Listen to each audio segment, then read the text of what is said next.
الحمدللہ رب العالمین والصلاة والسلام علی محمد الامین اعوذ باللہ من الشیطان الرجیم بسم اللہ الرحمن الرحیم۔ خواتین و حضرات، ہم سورہ مائدہ کی آیت 32 سے درس کی ابتدا کر رہے ہیں۔ اس سے پیچھے انسان کی سرکشی کا ذکر ہوا، اس میں حابیل و قابیل کے واقعے سے قرآن مجید نے اس حقیقت پر متنبہ فرمایا کہ انسان پر جب خواہشات نفس کا غلبہ ہو جاتا ہے تو حقائق اس کی نگاہ سے اوجھل ہو جاتے ہیں اور وہ اپنے نفس کے ہاتھوں مجبور ہو کر اپنے بھائی تک کو قتل کرنے کے درپے ہو جاتا ہے۔ انسان کی یہ سرکشی جب سامنے آ گئی تو اس کو بنیاد بنا کر اللہ تعالیٰ نے اس کو اپنا قانون دیا۔ اس کے یہ معنی نہیں ہے کہ انسان کی سرشت میں اس فجور سے اس کا پروردگار واقف نہیں تھا۔ انسان کو جو چیزیں بھی دی گئی ہیں وہ پہلے خود اس کے سامنے ظہور پذیر ہوئی ہیں، اس کے بعد اللہ تعالیٰ نے اپنا قانون دیا ہے تاکہ وہ اس قانون کا اور اپنی فطرت یا اپنی سرشت میں ان داعیات کا باہمی تعلق سمجھ سکے۔ چنانچہ ارشاد فرمایا ہے من اجل ذالک، یہ جو سرکشی پیچھے بیان ہوئی ہے اس کی طرف ذالک سے اشارہ کیا کہ انسان کی یہی سرکشی ہے، یہی وہ سبب ہے، یہی وجہ ہے کہ ہم نے کیا کیا، کتبنا علی بنی اسرائیل، ہم نے جب موسیٰ کو شریعت دی تو بنی اسرائیل پر فرض کر دیا۔ کتبنا علی بنی اسرائیل، کیا فرض کر دیا؟ یہ فرض کر دیا کہ انہو من قتل نفسا بغیر نفس و فساد فی الارض، کہ جس نے کسی ایک انسان کو قتل کیا اس کے بغیر کہ اس نے کسی کو قتل کیا ہو یا اس نے زمین میں کوئی فساد برپا کیا ہو، تو اس نے کیا کیا، فَكَأَنَّمَا قَتَلَ النَّاسَ جَمِيعًا، اس نے گویا تمام انسانوں کو قتل کر دیا۔ وَمَنْ أَحْيَاهَا، اور جس نے کسی ایک انسان کو زندگی بخشی، فَكَأَنَّمَا أَحْيَا النَّاسَ جَمِيعًا، اس نے گویا تمام انسانوں کو زندگی بخش دی۔ یہ قرآن مجید کا وہ لافانی بیان ہے جس میں اس نے نہ صرف یہ کہ قتل سے متعلق قانون کی طرف اشارہ کر دیا ہے بلکہ قتل کس درجے کا جرم ہے اس کو بھی واضح کر دیا ہے۔ انسانی جان کو اس کے پروردگار کے نزدیک کیسی حرمت حاصل ہے یہ اس آیت میں واضح فرمایا ہے، یعنی یہ بتایا ہے کہ انسانی جان کی حرمت کوئی معمولی چیز نہیں ہے۔ اگر ایک انسان کی جان لے لی جاتی ہے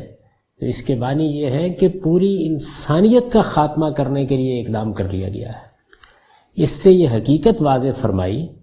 کہ امن ہوگا، سلامتی ہوگی، انسانی جان کی حرمت کو قائم رکھا جائے گا، انسان کے مال کی حرمت کو قائم رکھا جائے گا، انسان کی آبرو کی حرمت کو قائم رکھا جائے گا، تو یہ دنیا خدا کے بتائے ہوئے راستے پر چلے گی۔ اور اگر یہ حرمتیں پامال کر دی گئیں تو پھر گویا انسانیت نے خودکشی کرنے کا فیصلہ کر لیا ہے، یعنی اس کے معنی یہ ہوں گے کہ انسان خود اپنے قتل کے درپے ہو گیا ہے، وہ خود اپنا خاتمہ کر لینا چاہتا ہے۔ اس حقیقت سے یہ بات سمجھائی کہ اللہ تعالیٰ کی شریعت میں انسانی جان سے متعلق اگر یہ سخت قانون نازل کیا گیا ہے تو اس کے پیچھے کیا چیز ہے، یعنی اس کو کوئی معمولی جرم نہیں سمجھنا چاہیے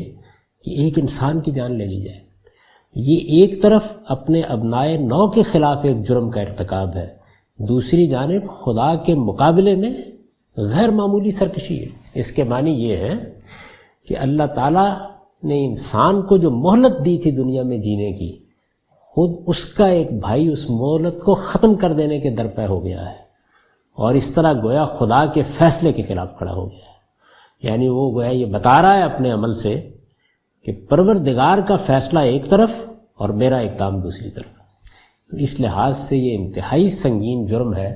چنانچہ قرآن مجید جب کبیرہ گناہوں کا ذکر کرتا ہے بلکہ اکبر الکبائر کا ذکر کرتا ہے تو یہ بتاتا ہے کہ سب سے بڑے گناہ شرک ہے اور اس کے بعد انسان کو قتل کر دینا ہے۔ تو یہاں اس کی شناخت اس غیر معمولی اسلوب میں واضح کی ہے کہ انسان اگر کسی دوسرے کو قتل کر ڈالتا ہے تو گویا پوری انسانیت کو قتل کر ڈالتا ہے، اور اگر کوئی کسی کی زندگی کے لیے کوئی اقدام کرتا ہے، اس کو زندگی بخشتا ہے، تو گویا پوری انسانیت کو زندگی بخشتا ہے۔ اس پر البیان کا نوٹ ہے، انبیاء علیہ السلام کی شریعت میں یہ قانون ہمیشہ سے موجود رہا ہے۔ یعنی یہ جو قانون یہاں بیان ہوا ہے کہ اگر کسی ایک انسان کو قتل کیا ہے تو اس کے معنی کیا ہے، اور یہ کہ انسان کی جان کن صورتوں میں لی جا سکتی ہے۔ جس طرح اس آیت میں انسانی جان کی حرمت بیان ہوئی ہے، بالکل اسی طرح یہ بات بھی بیان ہوئی ہے کہ اگر یہ حرمت پامال ہو سکتی ہے، اگر انسانی جان کے خلاف کوئی اقدام کیا جا سکتا ہے تو اس کا باعث کیا ہونا چاہیے۔ چنانچہ دو چیزیں متعین کر دیں، ایک یہ کہ اس نے انسان کی جان لے لی، اس کے قصاص میں اب اس کی جان لینے کا فیصلہ کیا گیا ہے، اس نے ایک غیر معمولی جرم کا ارتکاب کر ڈالا، اب قانون اس سے بدلہ لے رہا ہے۔ تو گویا انسانی جان کی حرمت پامال ہوئی، تب یہ حق حاصل ہوا کہ اب اس شخص کی جان بھی لے لی جائے۔ اور دوسری چیز یہ بتائی کہ وہ انسان کی جان مال آبرو کے درپے ہو گیا، اس نے فساد برپا کرنے کا فیصلہ کر لیا، اس نے دنیا کے امن کو ختم کر لینے کا فیصلہ کر لیا۔ یہ بھی غیر معمولی جرم ہے۔ ظاہر ہے کہ اس میں اگر قتل نہیں بھی ہوا ہے تو اس کا اقدام موجود ہے، اگر آبرو نہیں بھی لوٹی گئی ہے تو اس کا ارادہ موجود ہے، اگر مال نہیں بھی چھینا گیا ہے تو اس کے لیے خواہش موجود ہے۔ اور انسان جب ارادہ کر لیتا ہے، کسی چیز کی خواہش اس پر غلبہ پا لیتی ہے، جب وہ جذبات سے مغلوب ہو جاتا ہے اور یہ فیصلہ کر لیتا ہے کہ اس کو دنیا کا امن درہم برہم کر دینا ہے، یہ فیصلہ کر لیتا ہے کہ اس کو قانون کو چیلنج کرنا ہے، یہ فیصلہ کر لیتا ہے کہ اس کو سوسائٹی میں نیوسنس پیدا کرنی ہے، تو اس کے معنی یہ ہے کہ انسانی جان کی حرمت ختم ہونے والی ہے۔ چنانچہ ان دو چیزوں کو متعین کر دیا ہے، اور اس طرح گویا یہ بات بھی واضح کر دی ہے کہ انسانی جان کے خلاف کوئی اقدام اگر کرنا ہے تو یہ صرف یہ وجہ جواز ہے۔ تو میں نے لکھا ہے کہ انبیاء علیہ السلام کی شریعت میں یہ قانون ہمیشہ سے موجود رہا ہے۔ یہود کا حوالہ محض ان کی شقاوت و شرارت کو نمایاں کرنے کے لیے آیا ہے۔ یعنی یہ جو بات کہی گئی ہے کہ ہم نے بنی اسرائیل پر یہ لکھ دیا تھا، تو اس سے یہ اشارہ کرنا مقصود ہے کہ ایک قوم کا خدا نے انتخاب کیا، اس کو دنیا کے تمام اقوام میں سے اپنے لیے چن لیا، اس کے ذمے یہ کام لگایا کہ وہ خدا کی دعوت اپنے ابنائے نو تک پہنچائیں گے، ان کو یہ منصب دیا کہ وہ خدا کے ہو کر رہیں گے اور اس کی شریعت کے علمبردار ہوں گے۔ یہ کوئی معمولی منصب نہیں تھا۔ اس منصب پر فائز ہونے کے بعد بھی ان کی سرکشی میں کمی نہیں آئی۔ چنانچہ اس کا حوالہ دینے کے لیے کہ ان کے ہاں شقاوت و شرارت کس درجے میں پیدا ہو چکی تھی، خاص ان کا ذکر کیا ہے۔ اس کے یہ معنی نہیں ہے کہ یہ بنی اسرائیل کے لیے خاص کوئی قانون ہے، یعنی اس سے یہ مدعا نہیں ہے قرآن مجید کا کہ وہ یہ بتانا چاہتا ہے کہ یہ ہم نے بنی اسرائیل کے لیے ایک قانون نازل کیا تھا۔ زندگی کی، کائنات کی ابدی حقیقتیں یہ کبھی ایک قوم کے لیے ایک اور دوسری قوم کے لیے دوسری نہیں ہوتی، یہ تو اصل دین ہے۔ اس سے متعلق جب شریعت وجود میں آتی ہے، کوئی قواعد مقرر کیے جاتے ہیں، تو ان میں البتہ تمدن کی تبدیلی کے ساتھ کچھ اختلاف کیا جاتا ہے۔ تو فرمایا کہ یہ جو قانون ہم نے دیا، اس کا پس منظر یہ ہے، بنی اسرائیل کی شقاوت اور شرارت ہے جس کی وجہ سے اللہ تعالیٰ نے خاص طور پر ان کا ذکر کیا۔ چنانچہ نوح علیہ السلام اور ان کی ذریت کو جو ہدایت اس معاملے میں کی گئی تھی، وہ بائبل کی کتاب پیدائش میں اس طرح مذکور ہے۔ یعنی نوح علیہ السلام تو بنی اسرائیل کے انتخاب سے بہت پہلے ہوئے۔ سیدنا آدم علیہ السلام کے بعد جو نمایاں ترین شخصیت انبیاء علیہ السلام میں ہے، وہ نوح علیہ السلام کی شخصیت ہے۔ تو نوح علیہ السلام کے حوالے سے بائبل کی کتاب پیدائش بیان کرتی ہے کہ ان کو بھی یہی قانون دیا گیا تھا۔ چنانچہ اس میں لکھا ہے کہ آدمی کی جان کا بدلہ آدمی سے اور اس کے بھائی بند سے لوں گا، جو آدمی کا خون کرے اس کا خون آدمی سے ہوگا، کیونکہ خدا نے انسان کو اپنی صورت پر بنایا ہے۔ تو یہ حوالہ بتا رہا ہے کہ قصاص کا یہ قانون، بدلے کا یہ قانون، انسانی جان کی حرمت کا یہ قانون ہمیشہ سے خدا کی شریعت میں رہا ہے۔ یہود کا حوالہ محض ان کی شقاوت اور ان کی شرارت کو نمایاں کرنے کے لیے آ گیا۔ اس کے بعد میں نے لکھا ہے کہ اس قانون کی وضاحت آگے سلسلہ بیان کے آخر میں ہوگی، یعنی یہاں تو اصول بیان کر دیا، انسانی جان کی حرمت کس درجے میں ہے یہ بیان کر دیا، یہ حرمت کس صورت میں ختم ہو جاتی ہے اس کو واضح کر دیا۔ گویا انسانی جان سے متعلق اللہ تعالیٰ نے اپنا نقطہ نظر یہاں بیان کر دیا، قانون کی وضاحت نہیں کی۔ چنانچہ اس قانون کی وضاحت آگے سلسلہ بیان کے آخر میں ہوگی، یعنی یہ جو سلسلہ بیان یہاں سے شروع ہوا ہے، جب یہ اپنے خاتمے کو پہنچے گا تو وہاں قانون کی وضاحت بھی کر دی جائے گی۔ قتل نفس کی سنگینی کو واضح کرنے کے لیے قصاص کا اصل فلسفہ یہاں بیان کر دیا، یعنی قصاص کا قانون کیوں دیا جا رہا ہے، انسانی جان کے بارے میں اللہ تعالیٰ نے یہ کیوں لازم کر دیا ہے کہ اس کا بدلہ لیا جائے گا اور اس کے بدلے میں خود اس انسان کی جان لے لی جائے گی۔ یہ جو غیر معمولی ہدایت ہے، اس کی بنیاد کیا ہے، اس کی حکمت کیا ہے، اس کا فلسفہ کیا ہے، اس کو پہلے یہاں بیان کر دیا ہے۔ اس فلسفے کی روح سے جو فرائض اس قانون کے ماننے والوں پر عائد ہوتے اور جن ذمہ داریوں کے وہ مکلف ٹھہرتے ہیں، وہ استاذ امام امین احسن اصلاحی کے الفاظ میں یہ ہے، یعنی انہوں نے اس کا خلاصہ بیان کر دیا۔ وہ لکھتے ہیں، ایک یہ کہ ہر حادثہ قتل پوری قوم میں ایک ہلچل پیدا کر دے، یعنی قرآن مجید نے جو اسلوب یہاں اختیار کیا ہے وہ اس بات کا تقاضا کرتا ہے کہ جب قتل ہو جائے تو اس کو انفرادی واقعہ نہ سمجھا جائے، بلکہ یہ سمجھا جائے کہ پوری انسانیت کے خلاف ایک اقدام ہو گیا، پوری انسانیت تڑپ اٹھے، پوری قوم تڑپ اٹھے کہ ہمارے درمیان سے ایک شخص کی جان لے لی گئی ہے۔ یہ غیر معمولی واقعہ، یہ غیر معمولی حادثہ سب لوگوں کو متنبع کر دے، سب کو اٹھا دے، سب کو بیدار کر دے، پوری قوم میں ایک ہلچل پیدا کر دے۔ جب تک اس کا قصاص نہ لے لیا جائے، ہر شخص یہ محسوس کرے کہ وہ اس تحفظ سے محروم ہو گیا ہے جو اس کو اب تک حاصل تھا۔ قانون ہی سب کا محافظ ہوتا ہے، اگر قانون ختم ہو گیا تو صرف مقتول ہی قتل نہیں ہوا بلکہ ہر شخص قتل کی زد میں۔ یعنی یہ وہ پیغام ہے جو یہ آیت دے رہی ہے، یہ بتا رہی ہے کہ ایک انسان کا قتل اگر ہوا ہے تو اس کے اثرات یہ ہونے چاہیے، اس کا رد عمل یہ ہونا چاہیے، انسانوں کو اسے اس زاویے سے دیکھنا چاہیے۔ وہ لکھتے ہیں دوسری یہ کہ قاتل کا کھوج لگانا صرف مقتول کے وارثوں ہی کی ذمہ داری نہیں ہے بلکہ پوری جماعت کی ذمہ داری ہے۔ یعنی اگر یہ کوئی انفرادی واقعہ ہے تو ظاہر ہے کہ ذمہ داری کی نوعیت اور ہوگی، جب یہ کہا یہ پوری انسانیت کا قتل ہے تو اس کے معنی یہ ہے کہ جو گروہ بھی اس قانون کا مخاطب ہے اس پورے کے پورے گروہ کو، اس پوری کی پوری جماعت کو اٹھ کھڑے ہونا چاہیے، اس لیے کہ قاتل نے صرف مقتول ہی کو قتل نہیں کیا بلکہ سب کو قتل کیا ہے۔ یعنی جب قرآن مجید نے یہ فرمایا کہ فَكَأَنَّمَا قَتَلَ النَّاسَ جَمِيعًا، تو اس طرح یہ بات واضح کر دی کہ نہیں، وہ فلاں بن فلاں قتل نہیں ہوا، وہ ایک شخص دنیا سے نہیں گیا، تم سب کے خلاف ایک اقدام کر دیا گیا ہے۔ یہ جو احساس ہے یہ قرآن مجید نے اس آیت کے ذریعے سے پیدا کیا ہے۔ تیسری یہ کہ کوئی شخص اگر کسی کو خطرے میں دیکھے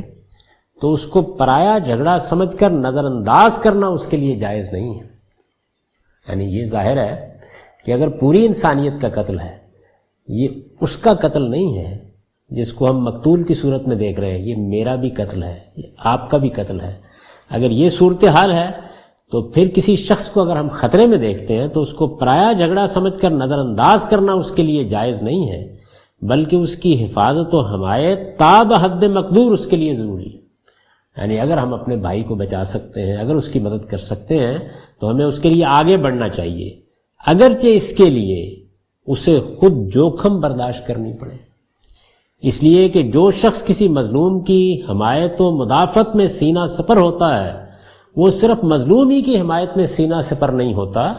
بلکہ تمام خلق کی حمایت میں سینہ سپر ہوتا ہے، جس میں وہ خود بھی شامل ہے۔ چوتھی یہ کہ اگر کوئی شخص کسی قتل کو چھپاتا ہے یا قاتل کے حق میں جھوٹی گواہی دیتا ہے یا قاتل کا ضامن بنتا ہے یا قاتل کو پناہ دیتا ہے یا قاتل کی دانستہ وکالت کرتا ہے یا دانستہ اس کو جرم سے بری کرتا ہے، یہ دیکھیے جتنے بھی پہلو ہو سکتے تھے ان سب کا استاد امام نے احاطہ کر لیا ہے۔ یعنی قتل ہوا ہے اور کوئی شخص اسے چھپا رہا ہے، اس کے پاس قتل کی گواہی موجود ہے اور وہ جھوٹی گواہی دینے کے لیے کھڑا ہو گیا ہے، وہ قاتل کی ضمانت دینے کے لیے آ گیا ہے، وہ قاتل کو پناہ دے رہا ہے، وہ جانتے بوجھتے قاتل کی وکالت کرتا ہے، یا قاضی کی کرسی پر بیٹھ کر دانستہ اس کو بری کرتا ہے۔ یعنی اس پر واضح ہو گیا، مقدمے کے حقائق سے یہ بات بالکل مبرہن ہو گئی کہ قاتل یہی ہے، اور وہ دانستہ اس کو بری کرتا ہے۔ تو وہ لکھتے ہیں کہ وہ گویا خود اپنے اور اپنے باپ، بھائی، بیٹے کے قاتل کے لیے سب کچھ کرتا ہے، کیونکہ ایک کا قاتل سب کا قاتل ہے۔ یہ حقیقت میں یہ جتنی باتیں لکھی گئی ہیں یہ قرآن مجید کے اس جملے کے مضمرات ہیں، فَكَأَنَّمَا قَتَلَ النَّاسَ جَمِيعًا۔ پانچویں یہ کہ کسی مقتول کے قصاص کے معاملے میں مقتول کے وارثوں یا حکام کی مدد کرنا بھی در حقیقت مقتول کو زندگی بخشنا ہے۔ یعنی وہ دنیا سے رخصت ہو گیا، لیکن اب اگر اس کا قصاص لے لیا جاتا ہے، اب اگر اس کے قصاص کے لیے مقتول کے وارثوں کی مدد کی جاتی ہے، اب اگر حکام کو صحیح حقائق بتائے جاتے ہیں، تو یہ گویا فَكَأَنَّمَا أَحْيَا النَّاسَ جَمِيعًا کے تحت ہے، اس لیے کہ قرآن میں ارشاد ہوا ہے کہ قصاص میں زندگی ہے۔ یہ وہ حقائق ہیں کہ جو اس آیت میں پوشیدہ ہیں،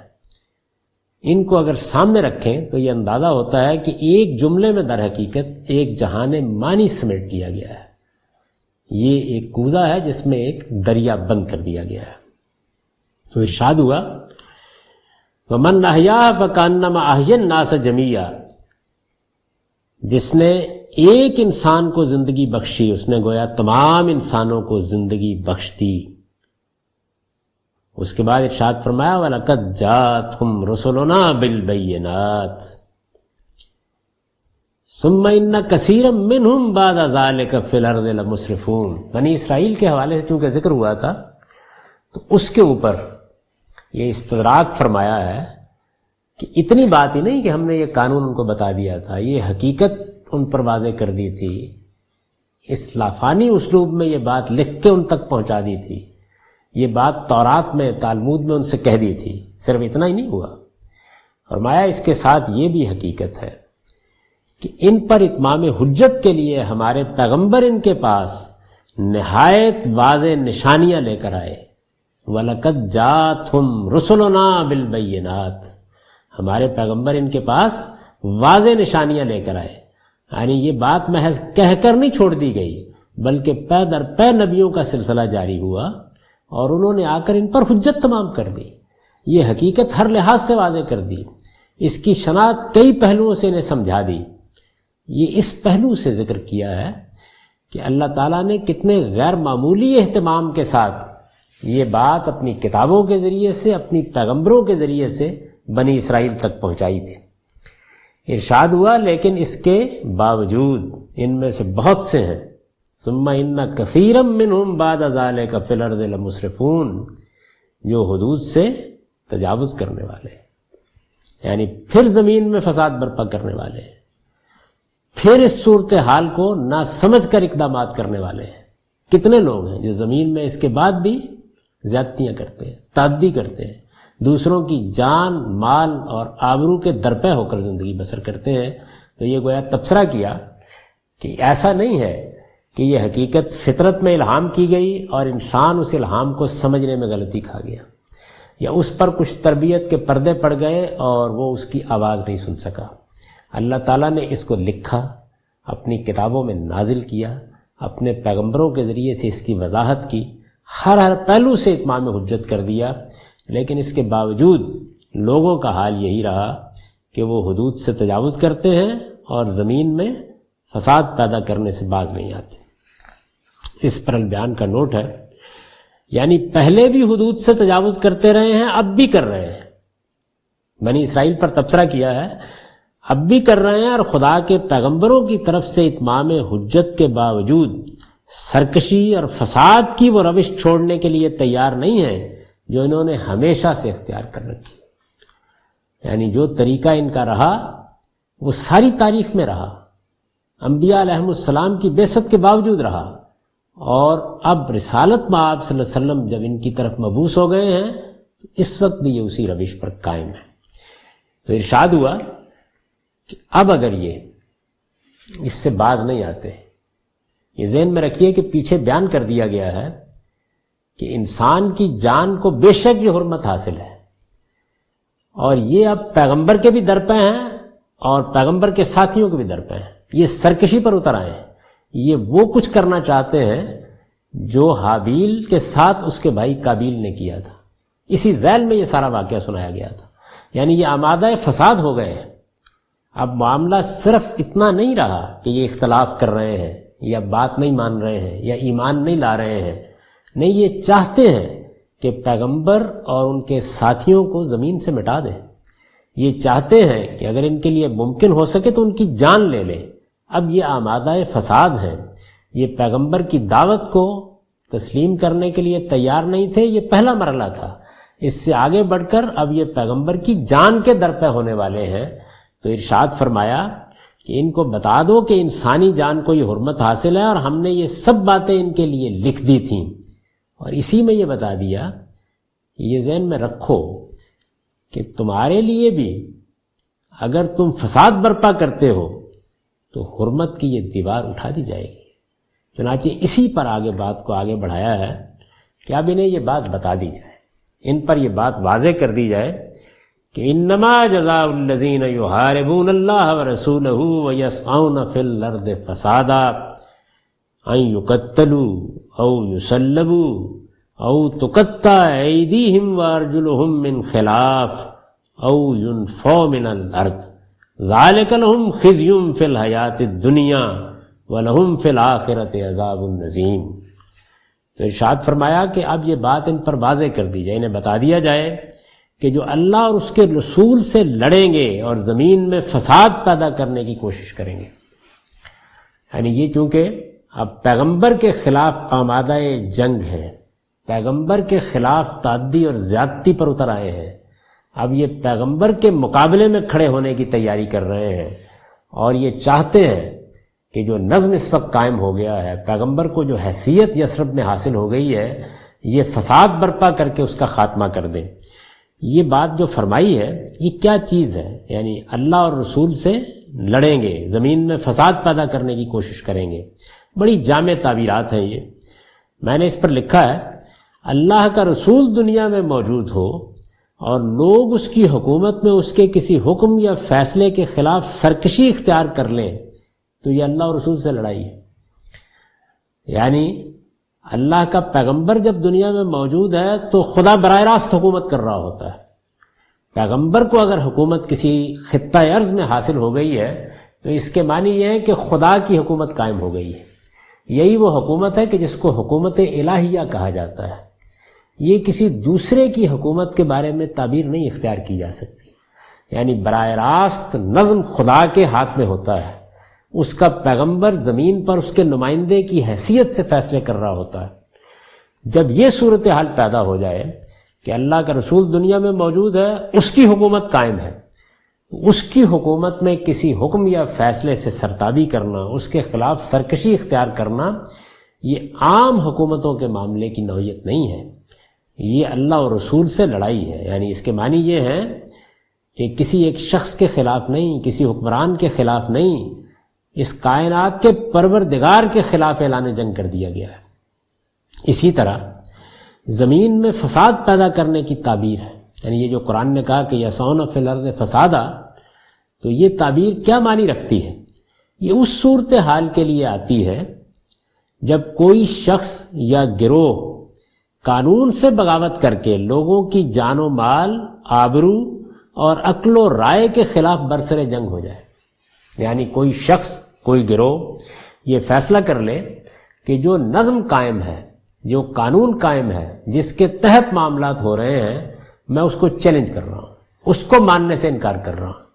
ایک چیز یہ ہے کہ قانون کے دائرے میں رہتے ہوئے کسی قانون پر تنقید کی جائے، اس کے خلاف پرامن ذرائع سے جدوجہد کی جائے، جس طرح کہ اب ہمارے ہاں جمہوری روایات میں اس جدوجہد کے مواقع پیدا ہو گئے ہیں۔ دوسری چیز یہ ہے کہ اس کے خلاف سرکشی اختیار کر لی جائے، یعنی جو قانون جو ضابطہ بھی نافذ ہے، آدمی آمادہ بغاوت ہو جائے۔ جب کوئی شخص یا گروہ قانون سے بغاوت کر کے لوگوں کی جان و مال، آبرو اور عقل و رائے کے خلاف، یعنی جان کے خلاف، مال کے خلاف، عزت اور آبرو کے خلاف یا عقل و رائے کے خلاف برسر جنگ ہو جائے، چنانچہ قتل، دہشت گردی، زنا بالجبر اور چوری ڈاکہ بن جائے۔ یعنی ایک تو یہ ہے نا کہ بدکاری کا ارتکاب کے جس کو زنا کہا جاتا ہے، ایک یہ ہے کہ رضامندی کے ساتھ نہیں بلکہ بالجبر اس جرم کا ارتکاب ہونے لگے۔ چوری یہ ایک جرم ہے اور بڑا جرم ہے، لیکن چور ڈرا مارا سہما ہوا گھر میں داخل ہوتا ہے، ذرا کھٹکا سنتا ہے تو بھاگ لینے کی فکر کرتا ہے۔ ڈاکو یہ نہیں کرتا، ڈاکو قانون کو چیلنج کر کے کھڑا ہو جاتا ہے۔ تو چوری اگر ڈاکہ بن جائے، یا لوگ بدکاری کو پیشہ بنا لیں، یا کھلم کھلا اوباشی پر اتر آئیں، یا اپنی آوارہ منشی، بدمعاشی اور جنسی بے رہروی کی بنا پر شریفوں کی عزت و آبرو کے لیے خطرہ بن جائیں، یا نظم ریاست کے خلاف بغاوت کے لیے اٹھ کھڑے ہوں، یا اغوا، تخریب، ترہیب اور اس طرح کے دوسرے سنگین جرائم سے حکومت کے لیے امن و امان کا مسئلہ پیدا کر دیں، تو وہ اسی فساد فی الارض کے مجرم ہوں گے۔ یعنی لوگوں کو ڈرائیں، دھمکائیں، اغوا کریں، جس طرح کہ ہم دیکھتے ہیں کہ بعض اوقات ایک جرائم کی وبا پھوٹ پڑتی ہے اور اس کے بعد یہ معلوم ہوتا ہے کہ لوگوں کے لیے جینے کا کوئی امکان باقی نہیں رہا۔ جرائم تو انسانی زندگی کا لازمہ ہے، کچھ نہ کچھ رہتے ہیں۔ انسان میں چونکہ سرکشی کے داعیات ہیں تو وہ چوری بھی کر لیتا ہے، بدکاری بھی کر لیتا ہے، اس طرح کی چیزیں ہر سوسائٹی میں آپ کو نظر آ جاتی ہیں۔ اچھے سے اچھے معاشرے میں بھی ان کا خاتمہ نہیں ہوتا، لیکن ایک چیز یہ ہے کہ انسان جرم کرتا ہے، سوسائٹی کے مقابل میں کھڑا نہیں ہوتا، جرم کرتا ہے قانون کے مقابل میں کھڑا نہیں ہوتا، جرم کرتا ہے لیکن آمادہ بغاوت نہیں ہوتا۔ سرکشی ایک بالکل الگ چیز ہے۔ جب سرکشی کی نوبت آ جائے، اس کی مختلف صورتیں یہاں میں نے گنوا دی ہیں، اگر یہ صورت پیدا ہو جائے تو پھر اس کو فساد فی الارض سے تعبیر کیا جائے گا۔ یعنی اس کے معنی یہ ہوں گے کہ اب نیوسنس پیدا کی جا رہی ہے، سوسائٹی کو چیلنج کیا جا رہا ہے۔ یہ وہ چیز ہے جس کو پچھلی آیت میں فرمایا تھا او فساد فی الارض، وہی چیز ہے جس کو پھر یہاں لے لیا کہ اگر اس وقت خدا کا پیغمبر دنیا میں موجود ہے، اس کی حکومت میں لوگ خدا کے خلاف اعلان جنگ کر دیتے ہیں، سرکشی کا رویہ اختیار کرنا، حکم نہ ماننا، مقابلے میں کھڑے ہو جانا، یہ در حقیقت اللہ اور رسول سے لڑنے کے لیے نکل کھڑا ہونا ہے۔ تو یحاربون اللہ و رسولہ کی تعبیر اس کے لیے آئی۔ اور جرائم جب یہ صورت اختیار کر لیں، جس میں سے 3 بڑے جرائم کو لے کر میں نے اس کو اس طرح بیان کیا ہے کہ زنا نہ رہے، وہ زنا بالجبر بن جائے، چوری محض چوری نہ ہو، وہ ڈاکہ بن جائے، اور قتل محض قتل نہ رہے، وہ دہشت گردی کی صورت اختیار کر لے، جس طرح کہ اس وقت ہمارے معاشرے کی صورتحال ہے۔